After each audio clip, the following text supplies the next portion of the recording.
महाभारतामध्ये एका परमयोगिनी परमतपस्वी सुलभा देवींची एक गोष्ट आहे जी भाषाशास्त्रावरती खूप मोठं भाष्य करून जाते. ही जी परमयोगिनी आहे ही क्षत्रिय कुळात जन्मलेली आणि प्रचंड विद्वान अशी ती स्त्री ब्रह्मचारिणी, जिने विवाह केलेला नाही आहे, संन्यासिनी आहे तिने एकदा राजा जनकाची भेट घेतली आणि राजा जनकाने तिचं अत्यंत प्रेमाने आदर सत्कार केल्यानंतर तिला विचारलं की तू कोण आहेस. तर तिने त्याचं उत्तर दिलं की हा प्रश्नच मुळात चुकीचा आहे, कारण आपण पंचमहाभूतांचा आणि आपलं शरीर म्हणजे 5 कर्मेंद्रिय, 5 ज्ञानेंद्रिय आणि इतर ज्या काही 20 गुणांची संधी आहे. तूही त्याच 30 गुणांनी बनलेला आहे आणि मीही त्याच 30 गुणांनी बनलेली आहे.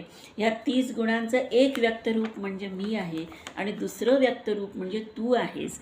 आणि तू हा प्रश्न कसा काय विचारतोस की मी कोण आहे, तर हे तू समज की तुझे जे विचार आहेत, तुझी एक बाजू आहे आणि तुझ्या राज्यातल्या काही विपक्षी लोकांची जी दुसरी बाजू आहे, या दोन्ही बाजू तू समजून घे आणि तुझी बाजू माझी बाजू असं करून त्या दुजाभाव करू नकोस. हे एकच तत्त्व आहे, आपण सगळेजण एकाच तत्त्वाचे बनलेले आहोत. हे तू लक्षात घे आणि ह्याचीच आठवण करून द्यायला मी आज तुझ्याकडे आलेली आहे.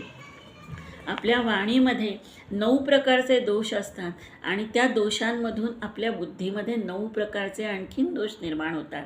या 18 दुर्गुणांनी आपण जर व्यक्त झालो तर खूप समाजाचं आणि राज्याचं नुकसान होऊ शकतं. म्हणून 18 दुर्गुणांच्या ऐवजी 18 सद्गुणांनी तुझी वाणी आणि बुद्धी तू संयुक्त कर आणि त्याचा प्रभाव तुझ्या जनतेवरती टाक. असा तिचा तो सल्ला, सुलभा देवीचा सल्ला जनक राजांनी खूप मानला आणि तिला नमस्कार केला.